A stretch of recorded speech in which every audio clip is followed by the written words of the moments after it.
Most people think danger looks like violence, but Jung warned us the most destructive people often appear calm, caring, even charming. What if the real threat isn't outside, but in the way someone makes you doubt your reality, question your worth, and shrink your soul? Stay here, because once you see these 10 behaviors, you'll never unsee them again. Emotional manipulation. Have you ever felt something was deeply wrong but couldn't explain it? Like your intuition was screaming, but someone next to you kept saying it was all in your head. That's the heart of emotional manipulation, a distortion of your emotional reality. Jung saw this as a direct attack on the process of individuation because it severs your connection to the self. And when that connection is lost, you start to lose yourself. Gaslighting is one of the cruelest tactics in this game. The manipulator twists your perception until you begin to doubt your own eyes, your own memories, your own truth. Slowly, you stop trusting yourself and hand over your power. It's like someone dimming the light of your soul and then blaming you for the darkness. And it doesn't just destroy trust, it dismantles your very sense of identity. Guilt tripping is more subtle, but just as dangerous. It wears the mask of care, but hides the hand of control. You do something for yourself, and the other person reacts with sadness, disappointment, emotional blackmail. How could you do this to me? And suddenly, you feel selfish for choosing yourself, the trap. You begin to live for their approval, not your truth. Then the cycle begins: guilt, doubt, submission. Jung would say this traps you in the persona, the mask you wear for the world, while suffocating your true self. Manipulation, whether given or received, pulls you away from authenticity. It keeps you entangled in invisible power games. And the worst part? You don't even realize you're playing. Emotional manipulation feeds dangerous cognitive distortions. You start seeing the world through their lens. Your worth? Measured by their approval. Your choices. Driven by fear of upsetting them. That's not love, it's not connection. It's psychological captivity dressed up as affection. And the longer you stay in it, the harder it is to break free. Real-life examples are everywhere. The friend who makes you feel guilty for spending time with others, the partner who ignores your feelings and then calls you too sensitive, or the boss who says, "You're not as good as you think." Tiny needles that over time become chains, invisible chains, but heavy enough to hold your soul down. The cruelest part is that it all feels familiar. Most of us grew up in environments where manipulation was confused with care and control was mistaken for love. The psyche learns that to be loved is to give in, to shrink, to disappear. Jung would say, this is your shadow speaking, calling you to face what you've repressed, to confront what you deny. But very few are ready to answer, and this is where everything converges. Only when you identify emotional manipulation can you begin to reclaim your power. You can't become whole while living under someone else's script. Individuation demands breaking free from these patterns, even if it means letting go of old ties. Because sometimes true freedom begins when you stop trying to please. Chronic disrespect. Disrespect doesn't always scream. Sometimes it whispers. It shows up in the subtle eye roll, the constant interruptions, the quiet disregard for your time, your voice, your presence. Over time, chronic disrespect wears down your sense of worth like water dripping on stone. Jung believed that recognizing your intrinsic value is the foundation of psychological health. And when that value is constantly ignored, the psyche begins to fracture. Verbal abuse is the loudest form of this poison. It hides in sarcasm, name-calling, or veiled jokes that cut deeper than they seem. When you're repeatedly told you're not enough, your inner narrative starts to echo those lies. What begins as external aggression becomes internalized self-doubt. And once that voice lives inside you, it's hard to silence. Then there's dismissiveness, a quieter killer. When your feelings are minimized or brushed aside, it teaches you they don't matter. You say, "That hurt me," and the reply is, You're overreacting." This invalidation chips away at your emotional reality. You begin to second-guess your instincts. And what is individuation if not learning to trust your inner compass? Jung would say that chronic disrespect forces us to abandon parts of the self. We shrink to avoid conflict, silence ourselves to keep the peace, or change to earn approval. But this appeasement doesn't lead to harmony. It leads to fragmentation. A person divided inside cannot walk the path of wholeness. And so, the disrespect of others becomes self-betrayal. Think of the child who was constantly mocked by a parent. That wound doesn't vanish with age. It mutates into a boss who dismisses your input, a partner who laughs at your vulnerability, friends who make jokes at your expense. The faces change, but the message is the same. You don't matter. And when you believe that, your soul starts to dim. The tragedy is that most tolerate this for the sake of connection. At least I'm not alone, we tell ourselves. But is it really connection if it costs your dignity? Jung would argue that true connection only arises from authenticity, not from fear, silence, or shrinking. Respect is not a luxury. It's a psychological necessity. Without it, you wither. When you normalize chronic disrespect, you create a blueprint for your future. You attract the same patterns, relive the same wounds, reinforce the same beliefs. It's not just about the people around you, it's about what you've learned to expect from the world. And that expectation becomes prophecy. Unless you choose to rewrite it, and here lies the invitation. What if you no longer tolerated it? What if the next time someone belittled you, you didn't explain or justify, you simply walked away? Individuation begins the moment you stop accepting crumbs as love, the moment you realize your value doesn't need validation. And from that moment, everything begins to change. Persistent negativity. Negativity doesn't arrive as a storm. It creeps in like a slow, silent fog. One sarcastic comment, one dismissive attitude, one pessimistic sigh at a time. Eventually, you stop noticing the weight on your chest because it's always there. Jung believed that the psyche seeks balance between light and shadow, conscious and unconscious, but constant negativity disrupts that harmony and leaves only gray. Emotional drain is the first symptom.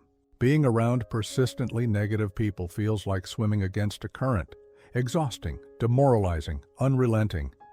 You come in with hope, leave with heaviness. Every idea gets shot down, every joy muted, every solution met with, "What's the point?"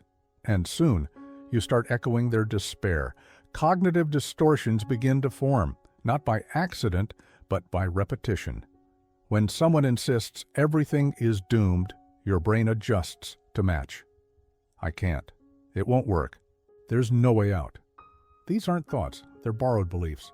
Jung would call this psychic contamination, when someone else's darkness stains your inner world. Persistent negativity is often mistaken for realism, but there's a difference between awareness of hardship and addiction to misery. One expands your perception, the other contracts it. One empowers, the other paralyzes. And if you listen closely, you'll hear that negative people aren't warning you, they're recruiting you. This mindset becomes contagious in environments where it's normalized, workplaces filled with sarcasm and complaint, families where every conversation circles back to bitterness, friendships built on mutual misery. These spaces become echo chambers of despair, and the louder the echo, the harder it is to hear your own truth. Jung would say the unconscious becomes what we do not integrate. If we repress our light to match someone's shadow, we betray the self. Persistent negativity is not just a mood. It's a spiritual infection. It eats your hope, erodes your drive, poisons your path, and it never shows up with a warning label. Think of the people you allow into your emotional space. Are they lighting candles in your dark moments, or are they blowing them out? Do they challenge your pessimism or feed it? Do they remind you of your power or strip it from you? These are not small questions. They are survival questions of the soul. And here's the paradox. Sometimes the most dangerous energy is the one that feels most familiar. If you grew up around constant criticism or silent despair, you'll crave what you know. But individuation means unlearning what once felt like home. It means walking away from the gray, even if you have to walk alone at first. Boundary violations. Boundaries aren't walls. They're definitions of self. They say, this is me, and that is you. Without them, identity blurs, autonomy erodes, and resentment festers. Jung believed that individuation required clear inner structure, a sense of where the self begins and ends. And when those boundaries are violated, the self starts to dissolve. Physical intrusion is one of the most obvious forms. Someone enters your space uninvited, touches you without consent, or disregards your comfort zone. It sends a primal message. Your body isn't fully yours. Over time, this erodes the sense of agency. And once your body stops feeling like your own, the mind follows. Emotional invasion is more subtle, but just as invasive. Ever been forced to share feelings you weren't ready to express? Or had your silence treated as guilt? When someone demands access to your inner world without consent, it's not intimacy, it's control. True connection respects timing. Forced vulnerability is just another form of violation. Jung saw the self as sacred, a psychological temple under construction. Boundaries are its scaffolding. When others tear them down, they don't just violate your space, they interrupt your growth. You stop building your inner world and start managing other people's expectations, and that detour is deadly to your individuation. Boundary violations often wear the mask of love. I'm just being honest, they say, after a cruel remark. I know you better than you know yourself. It sounds like care, but it smells like control. When someone overrides your limits in the name of closeness, they're not embracing you, they're consuming you. This behavior can be traced back to childhood. Maybe your emotions were ignored, your privacy dismissed, your no met with punishment. You learned early on that your space didn't matter, that safety meant compliance, and now you carry those invisible wounds into adulthood. Wounds that make it hard to say, stop. But healing begins with noticing. Do you feel drained after certain interactions? Do you feel the need to explain yourself constantly? Do you shrink to maintain peace? These aren't random sensations, they're psychological alarms. Your boundaries are speaking. The question is, are you listening? And here's where transformation begins. Setting boundaries isn't about pushing others away. It's about protecting your inner path. Jung would say, only when you guard your space can the self take root. Boundaries aren't selfish, they're sacred. And when you honor them, you reclaim your life. Dishonesty. Trust is the soil in which all relationships grow, and dishonesty is the toxin that poisons the roots. One lie, one hidden truth, one manipulated story. And the foundation begins to crack. Jung believed that the path to wholeness required radical honesty, not just with others, but with ourselves. And when lies take root, they distort everything. Dishonesty doesn't always look malicious. Sometimes it's just a white lie, just protecting someone, just avoiding conflict. But every lie, no matter how small, reshapes perception. It builds a false reality, one that must be constantly maintained. And living inside a lie slowly erodes your integrity. Emotional dishonesty is even more corrosive. Saying, I'm fine when you're breaking, smiling to hide resentment, agreeing when your soul screams, no. These betrayals accumulate. You start to doubt your own truth. Jung would say this disconnect fractures the psyche, separating you from your authentic self. And when you're lied to, something sacred is broken. The bond becomes infected with doubt. Is this real? What else is being hidden? The mind spins, and the heart grows guarded. You no longer feel safe, not just with them, but with your own judgment. That erosion of trust is one of the deepest wounds. Think of a partner who cheats and hides it for years, or a friend who speaks kindly to your face, but tears you down behind your back, or a parent who manipulates facts to control you. These aren't just betrayals of trust. They're psychological assaults. They leave you questioning reality, and that confusion can last a lifetime. Jung warned that lies split the soul. The person who lies lives in two worlds, the one they show and the one they hide. That division blocks individuation, because truth is the bridge to integration. Without truth, the self fragments, and a fragmented self cannot evolve. But here's the hard truth. We often tolerate dishonesty because we fear loss. We'd rather believe the lie than face the loneliness of truth. We silence our intuition, we rationalize, we hope, and in doing so, we abandon ourselves for the comfort of illusion. But comfort built on lies always collapses. The beginning of freedom is brutal honesty, not cruelty, not confession for attention, but the courage to say, this is real, this is me. Jung would say, to become whole, you must walk through the fire of truth, even if it burns, because on the other side is the life you were meant to live. Lack of empathy. Empathy isn't just kindness, it's the ability to step into someone else's emotional skin, to feel with, not just for. When that's missing, even the closest relationship becomes cold, mechanical, hollow. Jung believed empathy was essential for deep connection, both with others and with the unconscious. Without it, the soul starves. Emotional indifference is the first red flag. You share your pain and they shrug, you cry and they change the subject. You bleed and they say, that's not a big deal. Over time, this numbs you. You start censoring your feelings, doubting their validity, and eventually, you stop feeling safe. Another form is the refusal to see other perspectives. Everything is filtered through their lens, their needs, their story. When you disagree, you're wrong. When you ask for understanding, you're too emotional. This rigid worldview traps both of you, one in arrogance, the other in silence. And silence is where the damage deepens.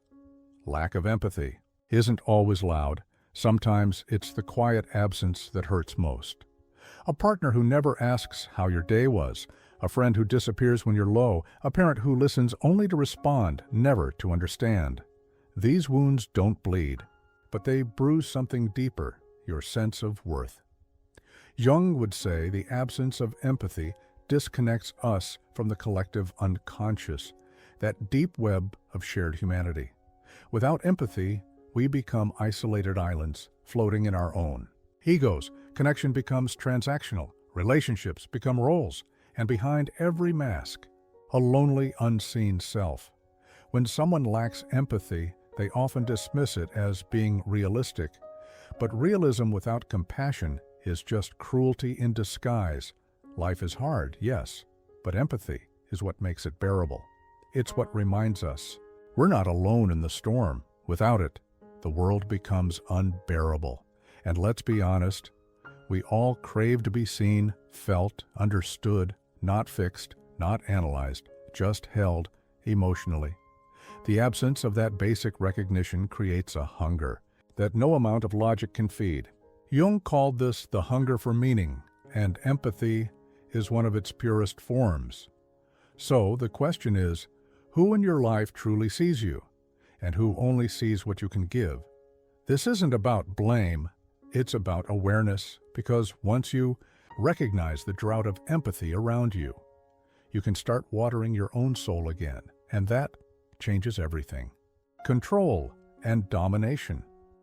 Control wears many disguises: concern, advice, tradition, even love. But at its core, it's about power, the need to bend others to your will. Jung believed true growth comes from autonomy, not obedience. When someone dominates you, they don't just take space, they take direction. And slowly, you stop living your own life. Micromanagement is one form of this control. Every step you take is monitored, corrected, questioned. It begins at work, seeps into relationships, even friendships. At first, it feels like support. Then, it becomes suffocating. Because what they're really saying is, I don't trust you to be you. Coercion is more forceful, but just as destructive. It's when someone uses guilt, fear, or silence to make you comply. You say yes, but only to avoid conflict. You agree, but feel sick inside. Jung would say this is a split in the self, the outer yes and the inner scream. And over time, that scream becomes silence. Domination isn't always physical. Often it's psychological, in a tone, a look, an implied threat. The message is clear. Your freedom is conditional. Your choices are mine. It creates a dynamic of submission masked as peace.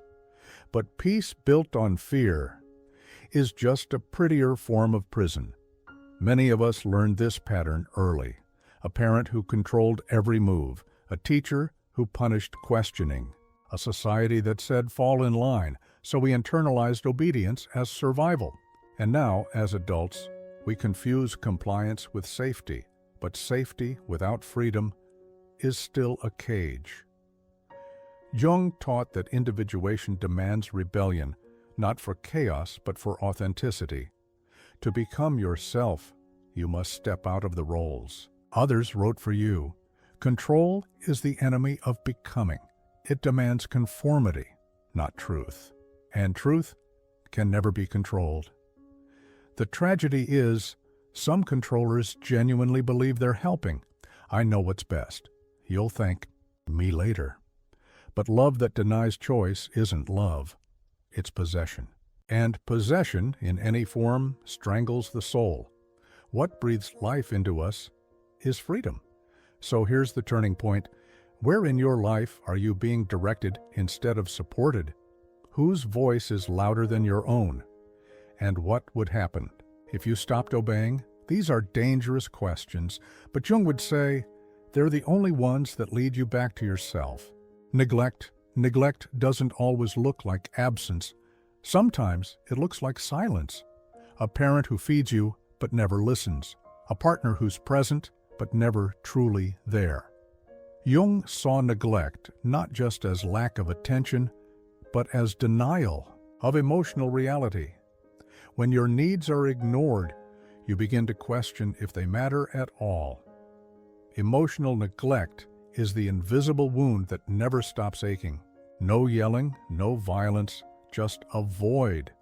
You express pain, and it's met with indifference. You reach for connection and find a wall. The message isn't spoken, but felt. Your emotions are too much, or worse, they're nothing. Then there's physical neglect, not necessarily abuse, but absence of care. Missed appointments, forgotten meals, no effort to ensure safety or comfort. These lapses aren't just logistical. They send a deep subconscious signal. You're not worth the effort. And once you internalize that, self-worth begins to crumble. Jung would say this kind of neglect damages the formation of the self. Without consistent mirroring and recognition, the psyche can't find structure. It floats, it doubts, it splits. The child becomes an adult with no anchor. And in relationships, this shows up as either deep neediness or a total inability to receive love.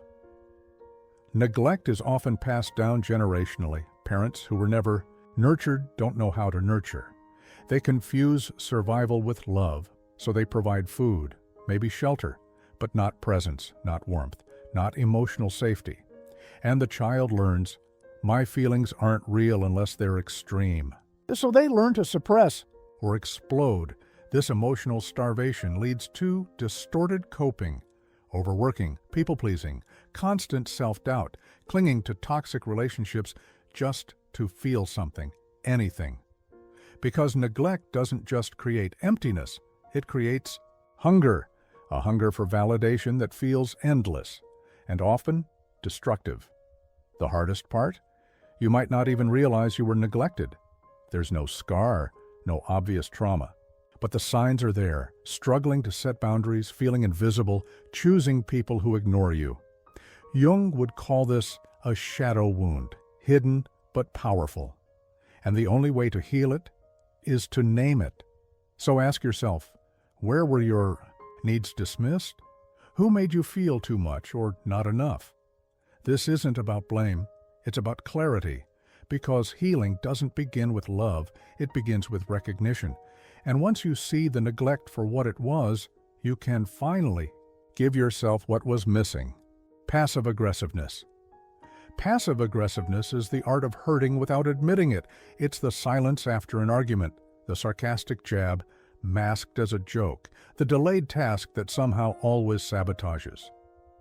Jung believed that unexpressed emotions don't vanish, they fester in the shadow, and passive aggression is the shadow's whisper. Sarcasm is the most socially acceptable dagger. It's often brushed off as humor, but it cuts, especially when it's constant. Relax. I'm just joking, they say, but you leave the conversation feeling smaller. Over time, you begin to doubt your sensitivity instead of their hostility. Procrastination is another subtle strike. Agreeing to help, then delaying until it hurts. It's a form of control wrapped in apathy. Oops, I forgot becomes a repeated wound. But the pattern reveals intent. It's not about memory, it's about masked resentment. And resentment unspoken becomes manipulation. This behavior creates emotional tension that never gets released. You feel something's off, but can't. Name it. There's no fight, no apology, just unease. Jung would call this a denial of shadow. Instead of facing conflict, it's rerouted through passive tactics. And the longer it festers, the deeper the damage. Passive aggressiveness often stems from environments where open conflict was punished. Children learn, don't cry, don't yell, don't challenge. So they adapt. They express discontent in whispers instead of roars. But what's repressed doesn't disappear. It distorts. And distorted emotion always finds a way out. Relationships suffer most. Communication turns into code breaking. Every sentence hides subtext. Every silence feels loaded. You never know where you stand because the rules keep shifting. Trust becomes impossible.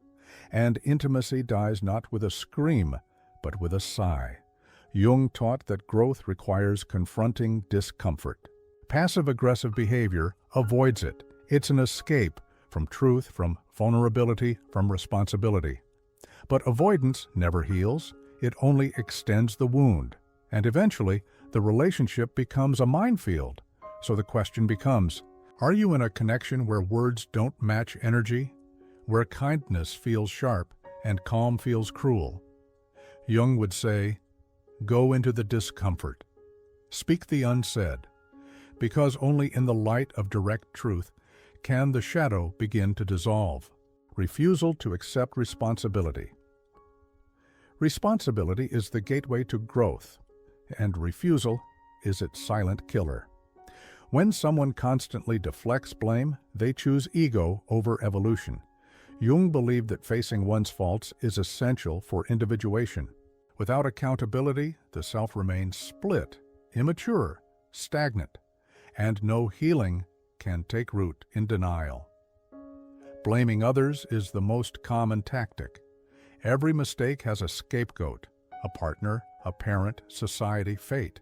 These people narrate life as a series of betrayals, never choices. They rewrite history to stay innocent.